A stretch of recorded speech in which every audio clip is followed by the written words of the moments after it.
প্রিয় সুধী, প্রিয় শ্রোতা দর্শক মন্ডলী, যে যেখান থেকেই দৈনিক আড্ডাবাজি 15 দেখছেন সকলকে অনেক অনেক শুভেচ্ছা এবং ভালোবাসা।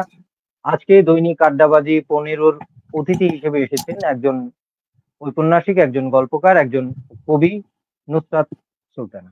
আমরা আজকে তার কথা শুনবো, তার কাব্য ভাবনা, গল্প ভাবনা, সাহিত্য ভাবনা আমরা শুনবো। ফাঁকে ফাঁকে তিনি যেহেতু একজন কবি, তার সুন্দর সুন্দর কবিতাও আমরা শুনবো কবি কণ্ঠে। তো যাই হোক, আর কথা দীর্ঘায়িত করছি না। আর আশা করছি আপনারা যারা যুক্ত হয়েছেন অতিথির কথা শুনবার জন্যই যুক্ত হয়েছেন। আর সাথেই থাকুন আমাদের প্রত্যেক দিনকার আয়োজনের মতো। অতিথির ছোট করে একটা পরিচিতির মাধ্যমে আমাদের আয়োজনটা শুরু করছি। দৈনিক আড্ডাবাজি 15। নুসরাত সুলতানা দ্বিতীয় দশকের কবি ও কথা সাহিত্যিক। পিতা আবু আল ইসলাম খান, মাতা খালেদা বেগম। ঢাকা বিশ্ববিদ্যালয় থেকে তথ্যবিজ্ঞান ও গ্রন্থাগার ব্যবস্থাপনা বিষয়ে স্নাতক ও স্নাতকোত্তর। প্রতিরক্ষা মন্ত্রণালয়ের অধীনস্থ military institute of science and টেকনোলজিতে সিভিলিয়ান স্টাফ অফিসার হিসেবে কর্মরত আছেন। স্বামী এবং একমাত্র পুত্র সন্তানকে সাথে নিয়ে বসবাস করছেন মিরপুর সেনানিবাস।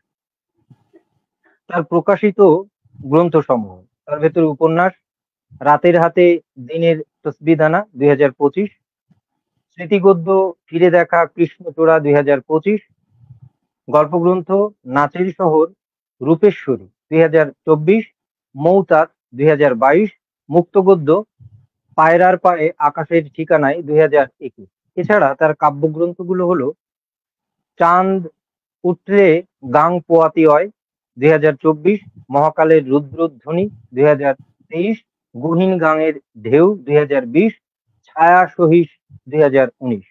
তিনি নিয়মিত লিখে চলেছেন জাতীয় দৈনিক, ওয়েব ম্যাগ এবং লিটল ম্যাগ। তো শ্রোতা দর্শক মন্ডলী, ছোট করে আজকের আয়োজনের অতিথি নুসরাত সুলতানার এই ছিল পরিচিতি। আমরা আর দেরি না করে আমরা চলে যাচ্ছি আজকের সম্মানিত অতিথি নুসরাত সুলতানার কাছে। কেমন আছেন এবং শ্রোতা দর্শকদের সাথে আপনার কুশল বিনিময় করুন। অনেক ধন্যবাদ কবি। আলহামদুলিল্লাহ ভালো আছি। চলছে সামগ্রিকভাবে আমাদের বৈশ্বিক যে পরিস্থিতি, একদিকে হচ্ছে ইরান, তারপরে হচ্ছে ইসরায়েলের যুদ্ধ, আরেকদিকে কিছুদিন আগে রাশিয়া এবং ইউক্রেনের যুদ্ধ, তার আগে কিছুদিন ভারত পাকিস্তানের যুদ্ধ। আমাদের দেশের যে পরিস্থিতি, এই সব কিছুকে ওভারকাম করেই বা ইগনোর করেই হচ্ছে লেখালেখির চেষ্টাটা করে যাচ্ছি এবং সুস্থ থাকার চেষ্টা করছি যাতে এই ভায়োলেন্স গুলো এবং এই যুদ্ধাবস্থাগুলো আমার মনস্তত্ত্বকে নষ্ট করতে না পারে, সেই চেষ্টাটা নিরবধি করছি এবং স্বপ্ন দেখছি যে আসলে যা কিছুই হোক একটা শুভ দিকে নিশ্চয়ই আমরা যেতে পারবো এবং আমাদের দেশের পরিস্থিতিও হ্যাঁ একটা সুন্দর দিনের দেখা আমরা পাবো। একটা সুন্দর দিনের দেখা আমরা পাবো। একটা সকাল আসবে, সেই অবধি নিজেদেরকে লালন করা এবং নিজের কাজগুলো সুন্দরভাবে করে যাওয়া, এটাই একমাত্র উপায় মনে হয়। এছাড়া আর তেমন কোনো তো উপায় দেখি না। তবে বিভিন্ন ভাবে রাজনৈতিক পরিস্থিতি, সামাজিক পরিস্থিতি আমাদের সবার মনস্তত্ত্বকেই তো ব্যস্ত রেখেছে, সবার মনস্তত্ত্বকেই ভেঙে দিয়েছে অনেকখানি। হ্যাঁ, তো সেই অনেকখানি না পরিস্থিতি নড়বড়ে থেকেও মানে দুশ্চিন্তাগ্রস্ত। দুশ্চিন্তাগ্রস্ত, খারাপ লাগা প্রতিদিন হচ্ছে। এই যে ভায়োলেন্স গুলো, এই যে মৃত্যুগুলো, এইগুলো তো আসলে আমরা চাই না। রাজনৈতিক ভাবে যে পক্ষেরই হোক, পরিশেষে একজন মানুষ মারা যায়, একজন সাধারণ মানুষ মারা যায়, সেটা তো হচ্ছে আসলে আমরা কেউই চাই না। আমরা যারা সংবেদনশীল নাগরিক, আমরা তো চাই না। হ্যাঁ, দলমত নির্বিশেষে আমরা চাই দেশে আমরা যেন সবাই সুখে শান্তিতে থাকতে পারি এবং হ্যাঁ, আমার নেইবার, বিচার বহির্ভূত বা বহির্ভূত সকল ধরনের হত্যাকাণ্ড বন্ধ হোক। হ্যাঁ, মানে বিচার বহির্ভূত হত্যাকাণ্ড না হোক। আমার প্রতিবেশী তার যে দল ইচ্ছা হয় করুক, আমার যে দল ইচ্ছা হয় আমি করব, আমার ভোট আমি যাকে ইচ্ছা তাকে যেন দিতে পারি, এই পরিস্থিতিটুকু আসবে। সেই চিন্তাটুকু, সেই ইচ্ছাটুকু নিয়েই হচ্ছে স্রষ্টার কাছেও প্রার্থনা যে আমার দেশটা একদিন অবশ্যই শান্ত হবে এবং আমরা সবাই ভালো থাকবো, এই আর কি। এর বেশি তো আসলে আর কিছু নেই। তো যাই হোক, এই মানে আপনি যে দোলাচলের কথা বললেন, সারা বিশ্বই কেমন যেন উত্তপ্ত। এর ভেতরেই আর কি ভালো থাকার যে চেষ্টা এড়িয়ে এবং সচেতন এবং সুন্দরভাবে সাধ্যের ভেতরে চলার এবং পাশের মানুষটাকে সাহায্য করার এই মানসিকতাটা অনেক বড় ব্যাপার। অনেক ধন্যবাদ এবং কৃতজ্ঞতা। আপনি সুন্দর করে বললেন। তো যাই হোক, আমাদের দৈনিক আড্ডাবাজির এই আয়োজনে, আমার এই আয়োজনে আমি বিশেষত অতিথিদের একদম গোড়ার গল্প থেকে শুরু করি। তো আপনি এই যে সাহিত্য চর্চাটা করছেন, সাহিত্য চর্চাটা কখন কিভাবে এর শুরুটা হলো, এটা একটু আমরা জেনে আসি। আম, আসলে ধরেন পাঠক হিসেবে আমি সিরিয়াস পাঠক একেবারে খুব ছোটবেলা থেকে। যেমন ধরেন আমি ক্লাস 8-এ বসে আমি পড়ে ফেলেছিলাম লেডি চ্যাটার্লি স্লাভার ডিএস লরেন্সের। তারপরে হচ্ছে আচ্ছা, ডাহুকি পড়ে ফেলেছি ক্লাস 8-এ। না, আচ্ছা, ইন্টারমিডিয়েটে উঠতে উঠতে রবীন্দ্রনাথের শেষের কবিতা, গোরা, দুই বোন, যোগাযোগ, যা কিছু আছে মোটামুটি পড়ে ফেলেছিলাম। তারপরে আলাউদ্দিন আল আজাদ এদেরকে, তারপরে শহীদুল্লাহ কাছাড়, তারপরে হচ্ছে ধরেন আবুল ফজল, এদেরকে আমি সেই সময় থেকে পড়তাম। তো লেখালেখির ব্যাপারটা হচ্ছে ইউনিভার্সিটি লাইফে আমি লিখতাম, বিশ্ববিদ্যালয়ে লিখতাম, কিন্তু তৃতীয় বর্ষে যখন আমি পড়ি তখন লিটারেচার থেকে হুম, দূরে গিয়ে সামহাও আমি মানে অ্যাক্টিভিজমে অনেক বেশি হয়ে উঠি, মানে পার্টিসিপেটিং আচ্ছা, হয়ে আচ্ছা, উঠি। অ্যাক্টিভিস্ট, হ্যাঁ, তো হ্যাঁ, অ্যাক্টিভিস্টের হ্যাঁ, দিকে তখন বেশি আমি মনোযোগী। হচ্ছে লেফট অ্যাক্টিভিস্টদের সাথে প্রচুর হচ্ছে স্টুডেন্ট মুভমেন্টে পার্টিসিপেট করি। তো এই আচ্ছা, পার্টিসিপেট করতে করতে এক সময় হচ্ছে আমি, সে সময় আমি রুশ লিটারেচার খুব পড়তাম। আমি সে সময় হচ্ছে ওই আচ্ছা, যে কমিউনিস্ট পার্টির ইশতেহার পড়ি, কার্ল মার্কসের। তারপর হচ্ছে ইভান তুর্গেনেভের পিতা পুত্র পড়ি। তারপরে হচ্ছে মা পড়ি। এগুলো পড়তে পড়তে পড়তে পড়তে হচ্ছে আমার হচ্ছে এই যে বিপ্লবীদের প্রতি একটা কঠিন মানে প্রগাঢ় একটা সমর্পণ আমার জন্মায়। তো এর ভেতরেই মানে ও হচ্ছে তখন ভিতরে একটা একটা, সফট কর্নার এবং আগ্রহটা জন্মায় এবং হ্যাঁ, ভালোবাসা এবং আগ্রহটা দেখা শ্রদ্ধাটা দেয়। জন্মায়। তো সেই সময় যেটা হয় ওই যে আপনারাও জানেন যে শামসুন্নাহার হলে পুলিশ ঢুকেছিল। সেই সময় শামসুন্নাহার হলে একটা ঘটনা ঘটেছিল।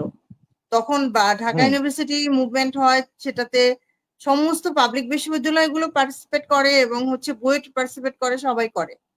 তো এই করতে করতে যখন ইউনিভার্সিটি বন্ধ হয়ে যায় তখন আমি চিন্তা করলাম যে আমি এসব করে আসলে কি করব। আমার বাবা মা তো আমাকে একটা এক্সপেকটেশন নিয়ে লেখাপড়া করতে পাঠিয়েছে।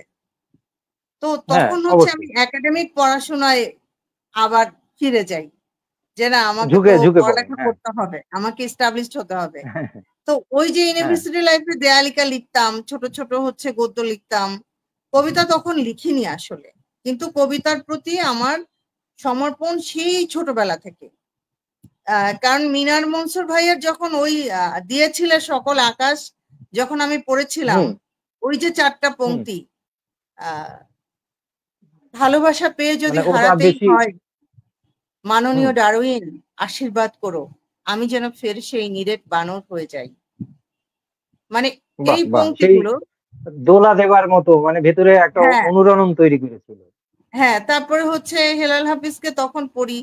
আরেকটা বিষয় হলো যে আমার যারা বড় ভাই ছিলেন, আমার আপন যিনি বড় ভাই তিনি এখন জয়েন্ট সেক্রেটারি, উনি লেখালেখি করতেন। এবং আমার বড় চাচার বড় ছেলে আফতাবজামান খান, হুম, উনি বরিশাল বিএম কলেজের ইকোনমিক্স এর প্রফেসর। আমাদের বাড়ি থেকে অক্ষর নামে একটা পত্রিকা বের হতো। সো ওই এনভায়রনমেন্টের আচ্ছা, ভেতরে আমি ছিলাম। তো এই যে আচ্ছা, হচ্ছে আমি একাডেমিক লেখাপড়া করলাম, এরপর ডিফেন্সে জয়েন করে ফেললাম, তারপরে তো বিয়ে, বাচ্চা, এর ফাঁক দিয়ে আমি লিটারেচার থেকে অনেকখানি দূরে চলে গেছিলাম। আর সচেতন ভাবে আসলে আমি লেখক হওয়াটা অ্যাভয়েড করতে চেয়েছি। সোয়ার আপন গড, আমি আমি চেয়েছি যে আমি হুম, আমার হুম, হুম। লেখক, আমি লেখক হব না। হ্যাঁ, কারণ হব আমি না, হ্যাঁ। যখন না তো কখন সুনীল, সিরিয়াসলি, না মানে, তো কখন সিরিয়াসলি মনে হলো যে না, এখন লিখতেই হবে, লেখা ছাড়া আমি থাকতে পারছি না? এইটা আসছি, আমি এই গল্পটাতে আসছি। আমি যখন সুনীল গঙ্গোপাধ্যায়ের অর্ধেক জীবন পড়ি, সুনীল হুম, হুম, গঙ্গোপাধ্যায়ের যে বিলাবিট মার্গারেট মাতিও, হুম, মার্গারেট মাতিও কবিতা প্রচন্ড ভালোবাসতেন, হুম, কিন্তু উনি কখনো লিখতে চাইতেন না। উনি বলতেন যে আচ্ছা, এত মানুষ লিখে গেছে, আমি বরং হুম, পড়ি। তো ওই মার্গারেট মাতিও আমাকে অনেক প্রভাব ফেলছিল আমার আমি ভেতরে। কি লিখব? হ্যাঁ, তো এরপরে হ্যাঁ, হ্যাঁ, আহ আমার 2017-তে আমার মা সিভিয়ারলি অসুস্থ হয়ে যান। এবং উনি খুব মানে খুব, ওনার মৃত্যুটা খুব ট্র্যাজেডি, উনি ইন্ডিয়াতে মারা যান। শুধু আমার একটা ভাই ছিল ওনার কাছে। আচ্ছা। মায়ের সাথে হচ্ছে আমার কেমিস্ট্রিটা একদম অন্যরকম। তার সাথে খুবই ঝগড়া করতাম আমি সারাক্ষণ, এবং কিন্তু মায়ের কোনো কষ্ট আমি সহ্য করতে পারতাম না। তো এই যে মায়ের মৃত্যু আচ্ছা। আমাকে সমূহ নাড়ায় দেয়। নাড়ায় দেওয়ার পরে যেটা হয়, 2018-তে আমি কবিতা লিখতে শুরু করি। যখন আমি একেবারে মানসিকভাবে একেবারে ডিসেবল, আমার আর কোনো উপায় নেই, আমি সাধারণ জীবন যাপন করতে পারছি না, হ্যাঁ। কিন্তু আমাকে অফিস করতে হচ্ছে, আমাকে সংসার করতে হচ্ছে, আমার বাচ্চা প্রতিপালন করতে হচ্ছে। সে সময় আমি কবিতা লিখতে শুরু করি, এবং প্রথম কবিতাও হচ্ছে আমার মাকে নিয়ে। এই তারপর 2018, আচ্ছা। 2017-র পর থেকে আমি আর কবিতা লেখা থামাইনি, আমি সেখান থেকে লিখে চলেছি। এই তো সামহাও আমি দেখেছি যে আচ্ছা। কবিতা আচ্ছা। না লিখলে আমার যে যাপিত জীবনের, সবারই তো থাকে যাপিত জীবনের যে ফাঁদ, ভেতরের সেই যন্ত্রণা, ফাঁদ, ভেতরের যে একটা হ্যাঁ, জ্বালা পোড়া। ভেতরের যে কষ্ট, আমার এই যে হুম। তৃতীয় বিশ্বের একটা একটা মানে গরিব রাষ্ট্রে আর একজন নাগরিক আমি, তারপর সামাজিক কত ব্যাপার আছে, কত হুম। টেবু আছে, দাম্পত্যের কত ফ্যাকরা আছে, হুম। তারপর রাষ্ট্রীয় কত ব্যাপার ফ্যাক্টর আছে, এই আছে। সবকিছু থেকে, হ্যাঁ, এই ব্যাপার সবকিছু আছে। থেকে আমাকে কবিতাই বাঁচিয়েছে, ডেফিনেটলি কবিতা বাঁচিয়েছে। এই তো এখন, তার মানে, মানে কি বলে, মনের উজ্জীবনের জন্য আবারও কবিতার কাছেই ফিরতে হলো। হ্যাঁ, আমাকে সাহিত্য একরকম আমার উপর শোধ নিয়েছে যে তুমি আমার কাছে আসতে চাওনি, আমার কাছে না এসে তুমি কিন্তু পারবা না, আমি এবং তোমাকে আনবই। হ্যাঁ, আচ্ছা। আমি তোমাকে বা না, আনবই, ভালো এরকম করেছে। একটা। আমি মনে করি সাহিত্য, আমি আমি মনে করি সাহিত্য এই কাজটা ভালো করেছে, যে তা আপনাকে তার কাছে আবার নিয়ে গেছে ফিরিয়ে। তো বলুন। হয়তোবা, জানি না, হয়তোবা, তবে না লিখতে পারলে হচ্ছে আসলেই সাস্টেন করা আমার জন্য টাফ হতো, এটা সত্য। আচ্ছা। আচ্ছা। হুম। তা যাই হোক, আমরা মোটামুটি তাহলে বুঝলাম এবং শুনলাম। দেখছি শ্রোতা দর্শকও যুক্ত হচ্ছেন, মন্তব্য করছেন। আপনারা যে যেখান থেকেই দেখছেন দৈনিক আড্ডাবাজি 15, সকলকে আবারও স্বাগতম এবং শুভেচ্ছা। আজকের অতিথি হিসেবে আছে নুসরাত সুলতানা, একজন কবি, একজন সাহিত্যিক। তার সাথে আমরা আড্ডা দিচ্ছি, আরো আড্ডা দেব, এবং তার কবিতা শুনবো। যেহেতু উপন্যাস শোনার একটা লাইভ অনুষ্ঠান, একটা প্রেমের বাধা ধরা ব্যাপার আছে, উপন্যাস পড়াটাও একটা লং ব্যাপার। তো আমরা তার কবিতাগুলো শুনবো। দেখছি আমাদের মন্তব্য করেছেন জাহিদ। তিনি লিখেছেন, ভালো লাগছে কবি, অনেক ধন্যবাদ। সুশান্ত হালদার গতদিন আমার আড্ডাবাজির অতিথি ছিলেন, প্রিয় মানুষ সুশান্ত দা। তিনি লিখেছেন, সঞ্চালক ও কবিকে সুন্দর অনুষ্ঠানের জন্য শুভেচ্ছা ও শুভকামনা, সাথে আছি, শুনছি। অনেক অনেক ধন্যবাদ, কৃতজ্ঞতা, আপনি সাথে আছেন, ভালো লাগলো। যাই হোক, আমরা কবি কণ্ঠে একটা কবিতা শুনে আসি। আমাদেরকে কি শোনাচ্ছেন? 2024-এ হচ্ছে আমার এই বইটা বেরিয়েছে, প্রেমের কবিতা সংকলন। আমি আগে এখান থেকে একটা কবিতা আচ্ছা। পড়ছি। হ্যাঁ, হ্যাঁ, চলুন চলুন। কবিতার নাম হচ্ছে নিমজ্জনের পর। এক প্রহরী নিঃশেষ করেছি অনন্ত দুপুর, কয়েক মুহূর্তে যাপন করেছি সমগ্র জীবন। এক কাপ কফিতে পান করেছি গোটা পৃথিবী, অমৃত অথবা বিষ, সবটুকু অহর্নিশ। তুমি কি প্রমত্ত পদ্মা, আমাকে ভাসিয়ে নিয়েছো কোন সুদূরে, তারই তীরে বসে এক বিষণ্ণ মাঝি লিখেছি নিমগ্ন শ্লোক, তীব্রতম নিমজ্জনের কবিতা, আমাকে দিচ্ছে ডুবিয়ে অতল গভীরে কোনো এক স্বচ্ছতোয়া প্রেম।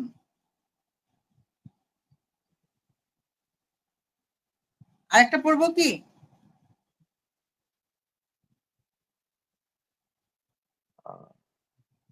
কবি কি আমাকে শুনতে পাচ্ছেন? আপনাকে বোধহয় কি হ্যাঁ, একটু শুনতে বাফারিং পাচ্ছি। হচ্ছে আমি কি বোধহয়। আরেকটা পড়বো?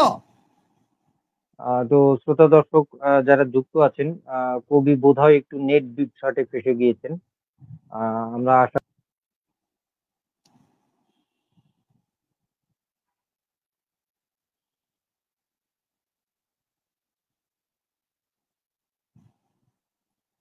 আচ্ছা, আমি আরেকটা কবিতা পড়ছি।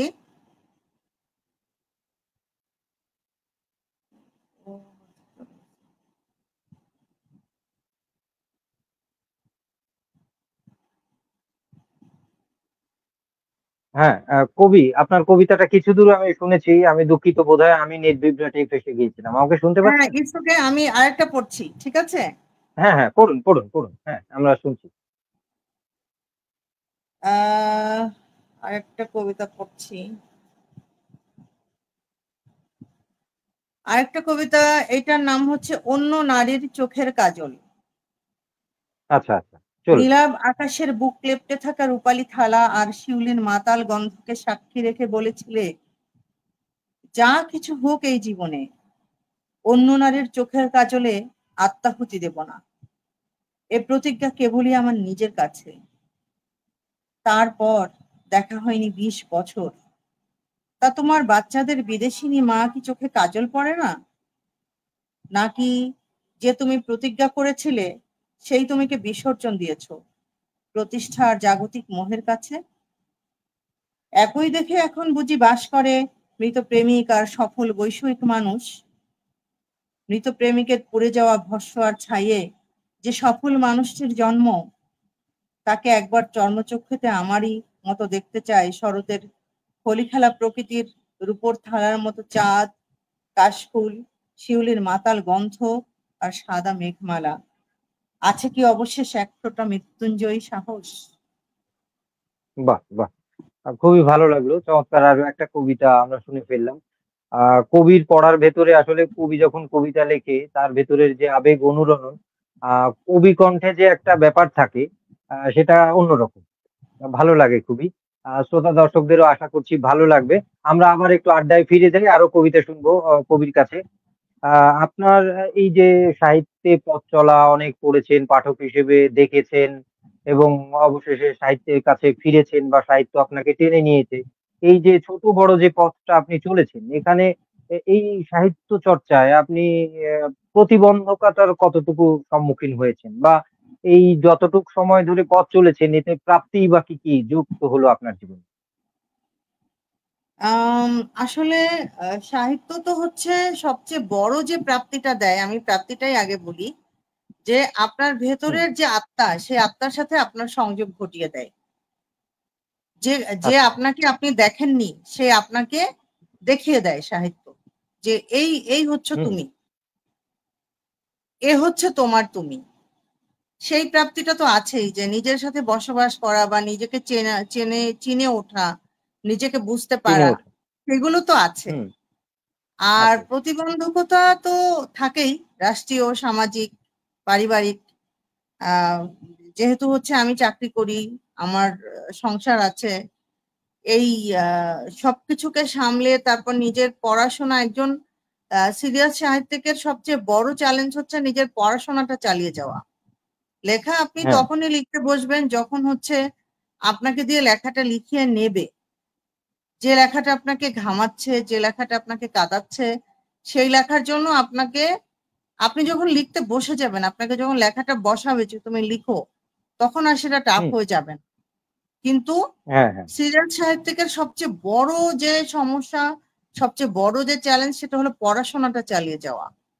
এবং এই যে সাহিত্যে প্রতিষ্ঠার যে একটা ফ্যাক্টর আছে, যে লেখক হিসেবে হুম প্রতিষ্ঠা পাওয়া, পুরস্কার হুম পাওয়া, হুম পদক পাওয়া, জনপ্রিয়তার যে মোহ, এইগুলোকে হুম হুম। কাটিয়ে নিজের কাজে ধ্যানস্থ হওয়া, এটা আমি মনে করি আচ্ছা। সবচেয়ে বড় চ্যালেঞ্জ। হ্যাঁ, যে আসলে এখন বিষয় হচ্ছে যে সব জায়গায় শিল্পের প্রতিটা মাধ্যমেই তো এই বিষয়গুলো আছে। যেমন যিনি হ্যাঁ আছে। অভিনেতা আর যিনি নায়ক, এই হুম। দুজন মানুষ তো এক না। আবার এক যিনি না। শিল্পী, হ্যাঁ। যিনি হুম সঙ্গীত শিল্পী আর যিনি গায়ক, হুম। এই দুজনও এক না। সো হ্যাঁ, ফরিদা তফাৎ আছে। পারভীনের কণ্ঠে আমরা যখন শুনবো যে নিন্দার কাঁটা যদি না বিদ্ধ গায়ে, প্রেমের কি দাম হুম। আছে বলো, প্রেমের কি স্বাদ আছে বলো, স্বাদ সেই আছে গান বলে। আমাকে যতটা প্লাবিত করবে, আর একটা হচ্ছে চটুল গান তো আমাকে ততটা প্লাবিত করবে না। মানে এখন আন্দোলিত করবে না, কারণ রুচির হ্যাঁ, ব্যাপার। যাদের রুচি হ্যাঁ, যত উন্নত, তারা উন্নত কিছু আশা করে শিল্পীর কাছ থেকে, শিল্পের কাছ থেকে। হ্যাঁ, এখন ওইটাই হচ্ছে বড় চ্যালেঞ্জ, যে পড়াশোনাটা চালিয়ে যাওয়া এবং নিজের লেখাটা শতভাগ সততা এবং সাধনা নিয়ে লিখে যাওয়া। যে লেখার মধ্যে পরিশ্রম হচ্ছে, করে লেখা। হ্যাঁ, পরিশ্রম করে এবং লেখাটা হচ্ছে একেবারে ভেতর থেকে করে প্লাবিত করে লিখে যাওয়া। এইটা, প্লাবিত করে, এই যাকে বলা চ্যালেঞ্জটা তো যায় যে আছে। আবিষ্কার, একজন একজন লেখককে বা কবিকে একজন ভালো আবিষ্কারক হতে হয়। আবিষ্কার করার ব্যাপারটা নিজের মধ্যে থেকে হোক, সমাজ, পরিবার সবখানে সে যে এই আবিষ্কারটা করে, এটাই হচ্ছে লেখক। আর সেই আবিষ্কার করতে হলে তার এই পঠন, গঠন এবং পর্যবেক্ষণের ভেতর থেকে যেতে হয়। হুম। সেটাই হচ্ছে হ্যাঁ, মূল পরিশ্রম। হ্যাঁ, এটাই মূল হ্যাঁ, পরিশ্রম, যে আপনাকে হ্যাঁ, হচ্ছে নিজেকে চিনতে পারা এবং নিজেকে, সেই আমিটাকে, সেই জায়গাটাকে হচ্ছে আরেকজনকে দেখানো যে এই হচ্ছে আমি, এই হচ্ছে আমার এই লেখা। হচ্ছে আমি, হ্যাঁ, এই হচ্ছে এখন আমার লেখা, এটা হচ্ছে আমার হুম, রুচি, এটা আমি দিলাম হ্যাঁ, তোমাদেরকে, এবার তোমরা পছন্দ হ্যাঁ, করো, তোমরা কতটুকু গ্রহণ করবে। হ্যাঁ, এখন আহ, ঠিক আছে, একজন মানে একজন সিরিয়াল সাহিত্যিককে হচ্ছে হয়তো হাজার হাজার পড়বে না, কিন্তু হাজার হুম, হাজার মানুষের তো পড়ার দরকার নেই, 10 জন মানুষ পড়লেও এনাফ। যেমন আব্দুল করিম বয়াতি বলেছেন যে আমি একজন মানুষের সামনে গান গাইতে পারি, গান আমি যা গাইতে পারি। বলতে চাই সেটা একজন শুনলেই এনাফ। তো হ্যাঁ, না, এখন জাগতিক প্রতিষ্ঠা বা লেখক হিসাবে প্রতিষ্ঠা বা মোহ, এগুলোকে সবকিছুকে অ্যাভয়েড করে নিজের সিরিয়াস পড়াশোনাটা করে নিজের লেখায় শতভাগ সততা এবং সাধনা নিয়ে লিখে যাওয়াটাই আমি মনে করি মূলত চ্যালেঞ্জ, প্রতিবন্ধকতা। হ্যাঁ, কারণ চারিদিকে আচ্ছা, প্রচুর হচ্ছে আপনার মোহের হাতছানি আছে, কিন্তু হ্যাঁ, ওইগুলো মোহের খুবই আছে চারিদিকে। হ্যাঁ, ওইগুলো খুবই ঠুনকো। এখন আমি এই ধরেন এই ফেসবুকের দিন যুগে শেষে এসে দিন শেষে একজন সাহিত্যিক বা একজন শিল্পী, একজন কবির দিন শেষে শিল্প বা কবিতাটাই থাকে। বাদ বাকি হ্যাঁ, যা করেন ওটা আলাদা বিষয়। তার শিল্প জীবনের যে সৃজনগুলো ওগুলোই শেষ পর্যন্ত থাকে। বাদ বাকি হ্যাঁ, হচ্ছে আমি ওগুলো আসে যায়। হ্যাঁ, মূলত হচ্ছে টেক্সট। আপনি হ্যাঁ, কোথায় লিখলেন, কোন পত্রিকায় লিখলেন, এটা নাথিং হুম, হুম, ম্যাটার করে আমি বিশ্বাস করি। কারণ আমার হ্যাঁ, টেক্সট হ্যাঁ, সেটা হচ্ছে কথা বলবে, ফেসবুকে হলেও কথা বলবে, সেটা অনেক বড়, হ্যাঁ, যে সেটা কোনো ওই মাধ্যমে। হ্যাঁ, হ্যাঁ, একটা আনন্দবাজার পত্রিকার একটা দুর্বল টেক্সট আর ফেসবুকের একটা হুম, শক্তিশালী টেক্সট, ওই শক্তিশালী টেক্সটটাই কথা বলবে। কথা আনন্দবাজার বলবে এবং পত্রিকার মানুষ দুর্বল গ্রহণ টেক্সটটা করবে। বা হ্যাঁ, দেশ হ্যাঁ, হ্যাঁ, পত্রিকার মানুষের দুর্বল কাছে পৌঁছে। পত্রিকার টেক্সটটা কথা বলবে না। এই এটা হচ্ছে মূল কথা। তাহলে আপনার প্রতিবন্ধকতাটা আমি বুঝলাম যে আপনি অন্যভাবে, আমি আবার সামগ্রিক যে অনেকের সাহিত্যে পথ চলায় বিভিন্ন ধরনের প্রতিবন্ধকতা থাকে, পারিবারিক, সামাজিক, ব্যক্তিগত জীবনের সেগুলো। আর প্রাপ্তি যুক্ত বলতেও আপনি বললেন যে কি বলে যে নিজেকে চেনার যে ব্যাপার, যে এই যে হচ্ছে তুমি, ইটস ইউ, মানে ওয়ান কাইন্ড অফ কি বলে যে এই লিটারেচার বা শিল্প সাহিত্যটা একটা আয়না হিসেবে কাজ করে, যে নিজেকে হ্যাঁ, চেনায়, নিজেকে দেখায়। হ্যাঁ, ঠিক আছে। তো যাই হোক, এখন প্রতিবন্ধকতা এবং প্রাপ্তি পেলাম যে এই বর্তমান সময়ের শিল্প সাহিত্য দেখছেন আপনি, যেহেতু মোটামুটি একটা বয়স হয়েছে, আগের শিল্প আপনি পাঠক হিসেবে খুবই ভালো প্রথমেই বললেন। তো আপনার আগের দিনের বিশ্ববিদ্যালয় জীবনের যে শিল্প সাহিত্য পড়েছেন বা শিল্পীদের যেমন প্রকাশ ভঙ্গি ছিল, আর এই বর্তমান সময়ে এই দুটোকে আপনি কিভাবে দেখেন? আহ, এখন যেটা মূল বিষয় যে ধরেন ইন্টারনেটের ইন্টারনেট যুগের আগের সাহিত্য আর ইন্টারনেট হুম, শুরু হওয়ার পরের সাহিত্য, ইন্টারনেট যুগ হুম, শুরু হওয়ার পরের সাহিত্য, এই দুইটার একটা ব্যাপক পার্থক্য তো অবশ্যই আছে। কারণ এখন হচ্ছে আমরা বিশ্ব সাহিত্যের সবকিছু আমরা পড়ে ফেলতে পারছি, বিশ্ব সাহিত্যের হুম, অনেক কিছু পাঠক ইজিলি রিচ করতে পারছে। এবং হুম, আহ, আগের জীবনের যে সংকট আর এখনকার জীবনের হুম, যে সংকট, সেই সংকটের হুম, চিত্র অনেক আলাদা। কারণ অবশ্যই আগের অনেক আলাদা। জীবনের হ্যাঁ, অনেক আলাদা। সামাজিক সংকট বলেন, রাষ্ট্রীয় সংকট বলেন, পারিবারিক, পারিবারিক সংকট ব্যক্তিগত বলেন। জীবনের সব ধরনের হ্যাঁ, সংকটই আলাদা, হ্যাঁ, এবং এখন প্রাপ্তি এবং সংকট আলাদা আলাদা। হ্যাঁ, একদমই আলাদা। এখন বিষয় হচ্ছে যে আপনি এই সময়ে এসে আপনার সময়কে আপনি বিমূর্ত করতে পারছেন কিনা, সেটা হচ্ছে হুম, বড় ব্যাপার, যে সেই সময়টাকে হচ্ছে আপনি রিড করতে পারছেন কিনা। একদিকে আমরা যে সময়টাকে বাস করছি দেখেন, একদিকে খুবই চাকচিক্যময়, খুবই মানবিক একটা সময়, মানে হ্যাঁ, চর্মচক্ষুতে দেখা যায়। হ্যাঁ, অপরদিকে দেখা আপনি কি যায়। দেখবেন? হ্যাঁ, পুঁজিবাদ, অভ্যন্তরে অনেক প্রযুক্তি, ক্ষত এবং অমানবিক একটা হ্যাঁ, ব্যাপার ভেতরে আছে। এত ক্ষত যে মানুষের যে একাকিত্ব, মানুষের যে মানে সহায়হীনতা, মানুষের যে হুম, হচ্ছে সংবেদের যে অভাব, মানুষের হুম, যে হুম, সংবেদনশীলতার যে অভাব, মানুষের যে সহমর্মিতার অভাব। মানে আপনার ঘরে ঠিক আছে, আপনার ঘরে বড় টিভি আছে, ফ্রিজ আছে, আপনার ঘরে এসি আছে, কিন্তু আপনি হুম, একজন মানুষকে পাচ্ছেন না যার সাথে আপনি একটা কথা বলবেন। হ্যাঁ, এই যে হচ্ছে হুম, তারপর পারিবারিক এই যে প্রথা যে সংকট। ভেঙে যাওয়া, হ্যাঁ, হ্যাঁ, হ্যাঁ, একটা হ্যাঁ। সোলো পরিবার যে তৈরি হওয়া, একজন এই যে মা চলে আপনার সাথে যাচ্ছে। বোধহয় এটা নিয়ে ছোট একটু আলাপ হয়েছিল অফলাইনে, আমরা যখন হুম। কথা বলি যে এই যে একান্নবর্তী হ্যাঁ, পরিবার ভেঙে এই যে ছোট ছোট হ্যাঁ, হলো, মানে এই ব্যাপারটা হ্যাঁ, বাসায় কাজের একটা বুয়া রাখতে হলেও হিসাব করতে হয় যে আমার হ্যাঁ, সন্তানের বয়স কত, কি অবস্থা, হ্যাঁ, সে কোথায় হ্যাঁ, যাচ্ছে, দেখার কেউ নেই, ন্যারিশ করার, হ্যাঁ, বাসায় একা কি করছে। হ্যাঁ, হ্যাঁ। বলুন। পাশাপাশি হচ্ছে শিক্ষা ব্যবস্থার যে সংকট। এখন হচ্ছে হুম। আপনি আপনি আপনি বা আমি কার জন্য মূলত লিখি? আমরা তো প্রজন্মের জন্যই লিখি। এখন আপনার প্রজন্মের জন্য। প্রজন্মকে, আপনার হুম। আপনার যে প্রজন্ম, তাকে আপনি কবিতা পড়াতে কতটা আপনি পারবেন সেটা একটা ব্যাপার। আরেকটা ব্যাপার হলো অবশ্যই। একটা সলিড টেক্সট সে কতখানি পড়তে চায়। কিন্তু তাকে আপনাকে ওই টেক্সটের কাছে আনতে হবে। এটা হলো চ্যালেঞ্জ। এখন এই হুম। সবকিছুর মধ্য দিয়েও আমি মনে করি যে ভালো গল্প, ভালো কবিতা লেখা হচ্ছে। হচ্ছে না তা না। তবে হচ্ছে যেহেতু প্রচুর লেখা, প্রচুর লেখক, ভালো লেখক এবং খুঁজে ভালো পেতে লেখা চিহ্নিত, হয়তো একটু বেগ পেতে হয়, খুঁজে পেতে, বেগ হ্যাঁ, পেতে একটু বেগ পেতে হয় এবং চিহ্নিত হতে একটু সময় সাপেক্ষ ব্যাপার মনে সময় হয়। সাপেক্ষ হ্যাঁ, এর সাথে আমি এইজন্যই আরেকটু হচ্ছে যুক্ত করি, যেহেতু অতীত এবং বর্তমান নিয়ে আছি। একজন লেখক, সাহিত্যিক বা শিল্পীকে যেমন দূরদৃষ্টির ব্যাপারটা আপনি কিভাবে দেখেন? কারণ সে তো শুধু মানে বর্তমানের জন্য লেখে না, সে আগামীর জন্য, ওই যে আপনি কথাটা বললেন যে প্রজন্মের জন্য লিখছি। তো হ্যাঁ, দূরদৃষ্টির ব্যাপারটা কিভাবে দেখেন বা থাকা কি উচিত কিনা? দৃষ্টি আবার একটু বলেন প্লিজ। দূরদৃষ্টি।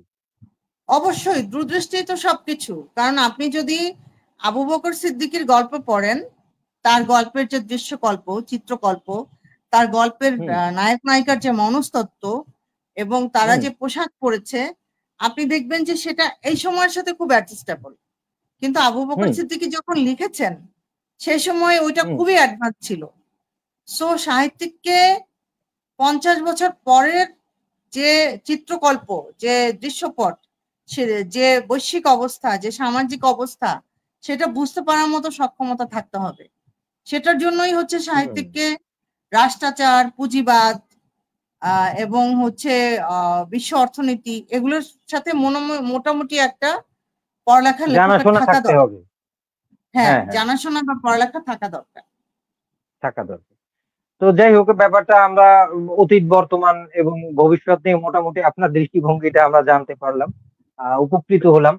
তো আমরা এবার আরেকটু কবিতা শুনে আসি। আরেকটু কবিতা শুনি, অনেকক্ষণ গল্প করলাম, আবার গল্প করবো, আলাপচারিতায় যাবো। কি শোনাচ্ছেন আমাদেরকে? আচ্ছা, ঠিক আছে। এইটা হচ্ছে আমার এই বইটা বেরিয়েছিল ২০২৩-এ, মহাকালের রুদ্রধ্বনি। এই হুম। বইটা হচ্ছে পাঠকের খুবই পছন্দের বই। এটা মূলত সমাজ বাস্তবতার কবিতা। এই বইয়ে আসলে আ কোনো নাই। সমাজ বাস্তবতার কবিতাগুলো আছে। আমি এখান থেকে একটা কবিতা পড়ছি। হ্যাঁ, একটু হ্যাঁ, বড় পড়ুন। কবিতা।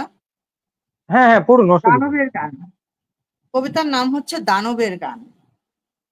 আমি একটি প্রজাপতির অকাল মৃত্যুর কথা বলতে এসেছি। বলতে এসেছি একটা ফুলের আত্মহত্যার কথা। আমাকে বেদনার্ত করেছে একটি রূপসী ভরা যৌবনা নদীর আত্মহনন। একটা চপলা হরিণের পথ রুদ্ধ করে শিকারীরা মেতে ওঠে আদিম খোঁজে। হায় মানুষ! আজও তুমি কেবল রক্ত আর মাংসেই নিজেকে বন্দি রাখলে। পৃথিবীর তাবৎ ফুল বেচে বুঝি মাংস খাবে? গরু, কুমির, শুয়োর নিস্তার নেই কোনো প্রাণীর? আজও বুঝি অন্ধকারে হয়ে ওঠো এক আদিম দানব? পোশাক, ভাষার প্রযুক্তি এই বুঝি সভ্যতার সর্বোচ্চ অর্জন? মানুষ, তুমি কি সুন্দর মোহনীয় সাপটিকেও রেঁধে বেড়ে হজমে তৃপ্তির ঢেকুর তুলবে? তুমি কি কুড়ি থেকে গোলাপ অবধি প্রস্ফুটিত হবে না? বিশুদ্ধ সৌন্দর্য আর ভালোবাসার প্রত্যয়ে তুমি কি নদীটির পাশে গিয়ে দাঁড়াবে না? তুমি কি ফুলগুলোর পাশে গিয়ে ফিসফিসিয়ে বলবে না ভালোবাসি? তুমি কি এই পৃথিবীকে প্রজাতির অভয়ারণ্য বানাবে না? যদি তা না পারো, জেনে রেখো নিশ্চিত এই পৃথিবী কেবল দানবের গানই গাইবে। বাহ! মানে একটা যে ব্যাপারটা বুঝলাম, কবিতার ভেতরে অন্যরকম একটা সমাজ ব্যবস্থা এবং রাষ্ট্র ব্যবস্থার প্রতি বোধহয় একটা ধিক্কার, একটা স্যাটায়ার ছিল এবং আসলে আচ্ছা, কবি তো এইবার আসলে হচ্ছে দর্পণ আমি আরেকটা সমাজের। হুম, হুম, পড়ুন, আরেকটা পড়ুন। কবিতা পড়ছি, হুম, সেটা হলো জায়নবাদী, যেটা হচ্ছে ওই যে হ্যাঁ, যেমন ইসরায়েল ফিলিস্তিনকে নিয়ে, হুম, ফিলিস্তিনকে হ্যাঁ, নিয়ে হ্যাঁ, একটা কবিতা আছে, সেটা পড়ছি। হ্যাঁ, পড়ুন। তোমাকেও কি 10 মাস গর্ভে ধারণ করেছেন কোনো নারী, অতঃপর সমুদ্র সম ব্যথায় জন্ম দিয়েছেন কোনো মা? তুমিও কি পান করেছো কোনো নারীর স্তন সুধা, চামড়ার নিচে বইছে কি লাল রক্তের ধারা? আচ্ছা, তোমার ক্ষুধা কিংবা তৃষ্ণা পায় তো? আছে কি তোমার কোনো শিশু, যার কোমল হাত কখনো জড়িয়ে ধরেছে তোমার কণ্ঠদেশ, তুলতুলে নরম ঠোঁট ছুঁয়ে দিয়েছে তোমার শক্ত গ্রীবা কিংবা গাল? কখনো কি পাড়ি দিয়েছো শিশুর কোমল আঙুল ছুঁয়ে সবুজ প্রান্তর? তোমরা কেবলই বোঝো অস্ত্রের ভাষা, তোমাদের ড্রাকুলা আত্মার পিপাসা মেটে শিশুর কোমল রক্তে। কোনো কালেই তোমরা মানুষ ছিলে না। হ্যাঁ, পৃথিবীর সকল সমস্বরে আজ বলে তুমি, তোমরা শুধুই দানব জায়নবাদী। বাহ! আরো একটা মানে বর্তমান সময়ের যে চিত্রকল্প তার উপরে এবং বর্তমান সময়ের যে সমাজ বা রাষ্ট্র বা বিশ্ব ব্যবস্থার যে অবনতি তা আমরা দেখতে পেলাম। ধন্যবাদ চমৎকার, চমৎকার দুটো কবিতা শোনানোর জন্য। এবার আমরা বোধহয় আবার একটু আলাপচারিতায় যেতে পারি। আমরা এবার একটু যে ব্যাপারটা আপনার কাছে জানতে চাই যে এই যে শিল্প সাহিত্য চর্চা তো দীর্ঘদিন ধরে করছেন, এখনো করে চলেছেন। সেই শিল্প সাহিত্যটা মানে আমি আমি একজন লিখি শিল্প সাহিত্যের সাথে আছি, আপনি আছেন, ব্যাপারটা এরকম না। সামগ্রিকভাবে বলতে চাই যে এই শিল্প সাহিত্যটা মানুষের উপরে কিভাবে প্রভাব ফেলে, ঠিক আছে? এটা একটু আপনার দৃষ্টিতে জানতে চাই।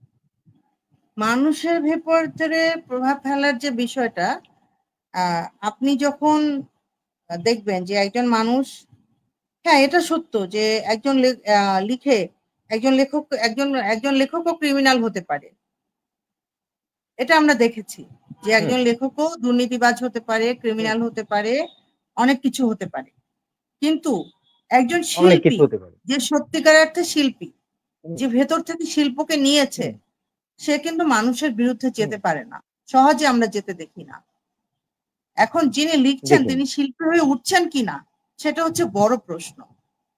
যে শিল্পকে তিনি ধারণ করছেন কিনা, আচ্ছা। মানবতাকে, প্রেমকে এই যে এবং ফাঁকে সুন্দরকে। ফাঁকে একটা ফাঁকে একটু যুক্ত করি, ইন্টারাপ্ট করি। সেটা হচ্ছে আমার বোধহয় বোহেমিয়ান নিবেদন শিরোনামে একটা লেখা আছে। তো ওখানে দুটো লাইন আছে, এরকম আছে যে বিখ্যাত শিল্পী আর শিল্পমনা এক নয়, যেমন এক নয় মানুষ এবং লিঙ্গ।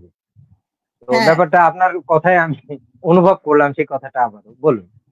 হ্যাঁ, তো এখন আপনি যেমন ধরেন যে একজন ডাক্তার, একজন ইঞ্জিনিয়ার, একজন বিশ্ববিদ্যালয়ের শিক্ষক বা একজন সায়েন্টিস্ট, তিনি হচ্ছে হুম, প্রাতিষ্ঠানিক মানুষ হিসেবে সফল। কিন্তু তার যদি হচ্ছে একটা শিল্প মন না থাকে, উনি যদি সাহিত্যের কাছে না আসেন, উনি যদি সংস্কৃতির হুম, কাছে না যান, তখন তো উনি মানুষের ব্যথা বেদনাকে অনুভব করতে পারবেন না।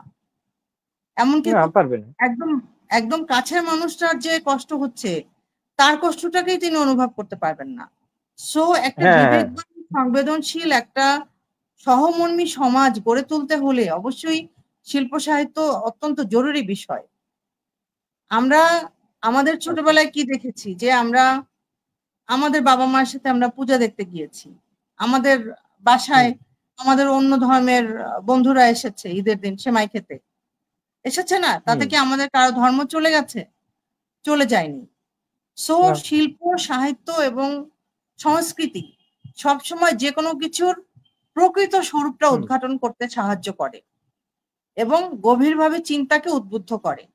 এজন্য প্রজন্মের ভেতরে এই এই জিনিসকে হুম, পুঁতে দেয়া ছাড়া আর কোনো বিকল্প আসলে নেই।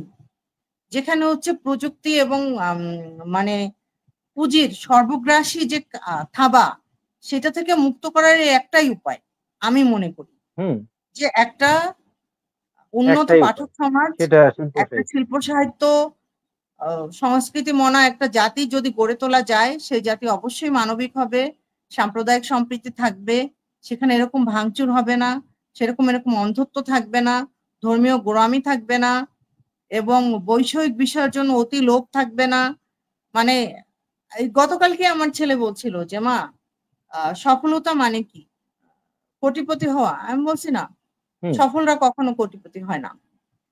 সফলরা হচ্ছে তার কাজে খুব সৎ থাকে এবং সুখী হয়, কিন্তু কোটিপতিদের অভাব লেগেই থাকে। সুখী হয়। হ্যাঁ, হ্যাঁ, কোটিপতিদের তাদের হচ্ছে যতই হোক পুরো, তবু তাদের হ্যাঁ, চাহিদার শেষ নেই, তাদের পূরণ হয় না, চাহিদার শেষ তাদের নেই। পেট ভরে না। কারণ তখন আমার ছেলে বলতেছে যে কিভাবে মা? আমি বলছি ওদের একটা বাড়ি হলে ওদের মনে হয় যে আরেকটা বাড়ি দরকার, ওদের বিদেশে বাড়ি দরকার। এভাবে হুম ওদের অভাব কখনো শেষ হয় না, কিন্তু ওরা আসলে কিছু ভোগ করতেও পারে না। হুম। কিন্তু একজন সফল মানুষ তো আমাদের লোক উপভোগও করে। সংস্কৃতিতে, আমাদের লোক হ্যাঁ, সংস্কৃতিতে একটা প্রবাদ আছে যে মানে পেটের খিদে মেটে কিন্তু চোখের খিদে মেটে না। তো হ্যাঁ, ব্যাপারটা হচ্ছে সেরকম একটা ব্যাপার। সেইটাই। তো এই এখন তো যাই হোক। আমরা ছোট, হুম হুম। জি উম, বলেন। এখন এখন আমরা যেহেতু অনেকটা সময় পার করলাম, ছোট দর্শক যারা দেখছেন দৈনিক আড্ডাবাজি 15, আমরা গুটি গুটি পায়ে একদম শেষের দিকে পৌঁছে যাচ্ছি। দেখছি পূর্ব প্রতিক্রিয়া লিখেছেন শুভেচ্ছা, অনেক ধন্যবাদ। হয়তো লাইভটা এখন অনেকে দেখছেন, মাঝে মাঝে ঢু মেরে যাচ্ছেন, কিংবা পরবর্তীতে দেখবেন। আশা করছি আপনারা সুন্দরের চর্চা করবেন, সততার চর্চা করবেন, মানবিকতার চর্চা করবেন। পৃথিবীতে মানুষের একটা মাত্রই ধর্ম। মাঝে মাঝে আমার মনে হয় মানুষের একটা মাত্রই কাজ, সেটা হচ্ছে মরে যাওয়া।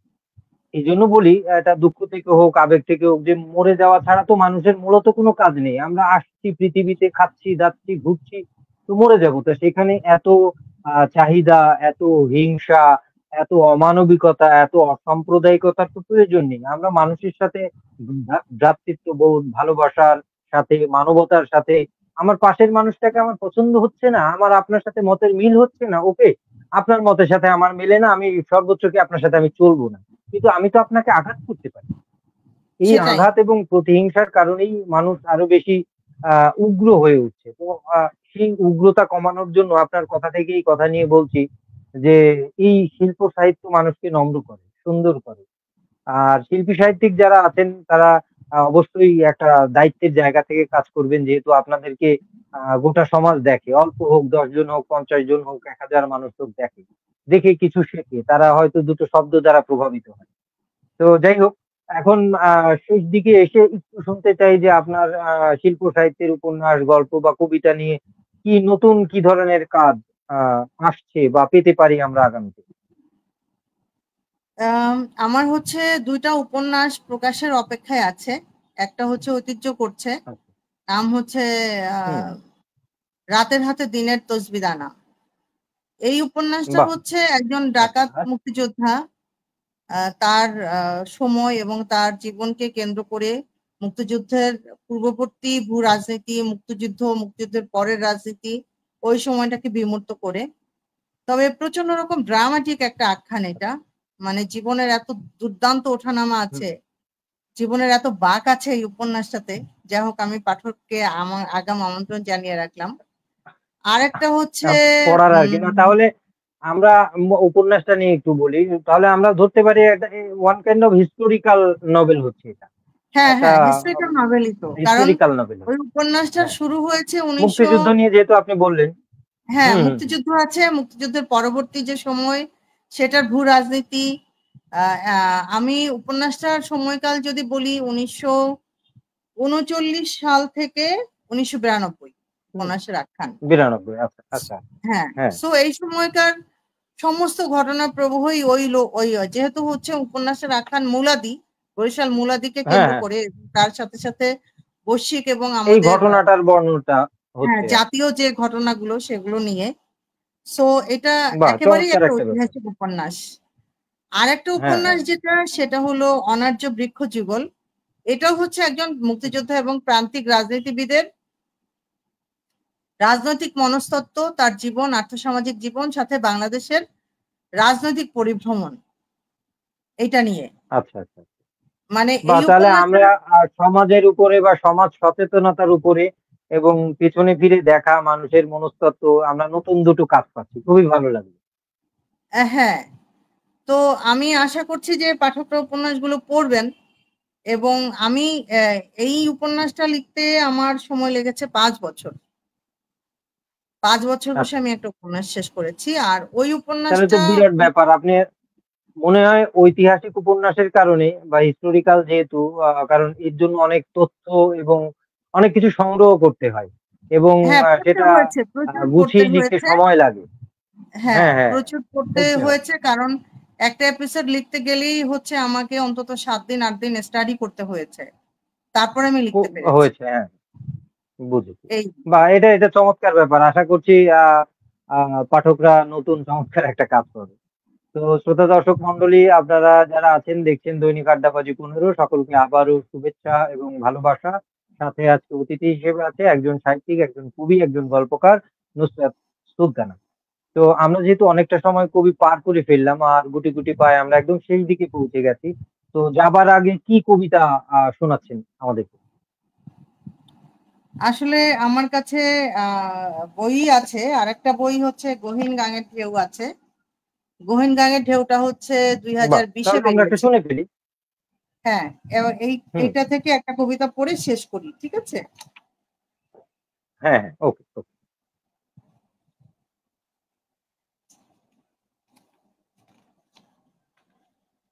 এই বইয়ের প্রথম কবিতাটা হচ্ছে দায়। আমি দায়টাই পড়ছি। এই হুম, দায় কবিতাটা একদম হচ্ছে ইংল্যান্ড হুম, থেকে প্রকাশিত একটা লিটল ম্যাগে প্রথম প্রকাশিত হয়েছিল, তারপরে বইয়ে এসেছে। পড়ছি আমি কবিতাটা। যদি বলি এক বাটি জ্যোৎস্না এনে হুম, দেবে, পড়ুন। আমি রূপালী হব। জানি বলবে তুমি জ্যোৎস্নার চেয়েও রূপালী। যদি এনে দিতে বলি ধান ক্ষেত থেকে এক মুঠো সবুজ, আমি সতেজ হব। জানি বলবে তুমি চির সবুজ আমার কাছে।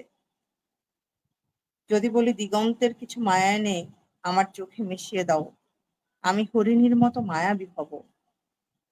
তুমি হয়তো বলবে তোমার চোখের চেয়ে মায়াবী ত্রিভুবনে আর কিচ্ছুটি নেই। যদি শুধাই ভালোবাসো আমায়, তবেই তুমি চুপ। ভালোবাসলে যে দায় নিতে হয়, মুগ্ধতার কোনো দায় নেই। বাহ, বাহ, বাহ! আরো একটা সুন্দর কবিতা আমরা শুনে ফেললাম আমাদের আয়োজনের একদম সেই দিকে। তো চলে যাচ্ছি আপনার কাছে শ্রোতা দর্শক মন্ডলী এবং সকলের সাথে আপনার বিদায়ী শুভেচ্ছা বিনিময়ের জন্য। আম, অবশ্যই পাঠক, যারা শ্রোতা ছিলেন, দর্শক ছিলেন, পাঠক ছিলেন, সবাইকে অশেষ শুভেচ্ছা এবং নিজেদের সময় থেকে বের করে আপনারা যারা লাইভটি দেখছেন এবং দেখবেন, সবাইকে কৃতজ্ঞতা জানাচ্ছি। সবাইকে একটা কথাই বলবো যে আহ, পৃথিবীতে যেমন অনেক খাবার আছে, তার মধ্যে থেকে ভালো খাবারটাই আপনার শরীরকে, স্বাস্থ্যকে ভালো রাখে। তেমনি অসংখ্য লেখা আছে, অসংখ্য গান আছে, অসংখ্য মুভি আছে, তার মধ্যে থেকে যেটি আপনার মননকে সমৃদ্ধ করে, আপনি সেই লেখাটি পড়বেন। নিজেকে ভালো রাখতে চাইলে, নিজেকে বাসলে আপনি যেমন ভালো খাবার খাবেন, তেমনি ভালো পড়া পড়বেন এবং বাহুল্য বর্জন করে নিজের শরীর স্বাস্থ্যের যত্ন নেবেন, প্রপার ঘুমাবেন, ভালো লেখা পড়বেন, ভালো খাবার খাবেন, পরিবারকে সময় দেবেন। সবাইকে অনেক ভালোবাসা। অনেক ধন্যবাদ এবং কৃতজ্ঞতা। আপনিও আপনার মূল্যবান সময় বের করে যে আমার সাথে আড্ডাবাজিতে যুক্ত হয়েছেন।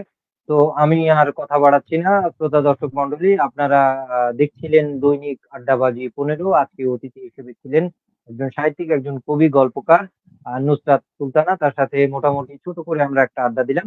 তো আমি আর কথা বাড়াচ্ছি না। আপনারা যেখানে যে অবস্থায় থেকে এটা দেখেছেন বা পরবর্তীতে দেখবেন, সকলকে অনেক অনেক শুভেচ্ছা এবং ভালোবাসা। পরবর্তী কোনো এপিসোডে নতুন কোনো অতিথি নিয়ে আবার আপনাদের কাছে ফিরে আসবো। সেই পর্যন্ত ভালো থাকুন, সুস্থ থাকুন, সুন্দর সত্যের সাথে থাকুন। শুভরাত্রি।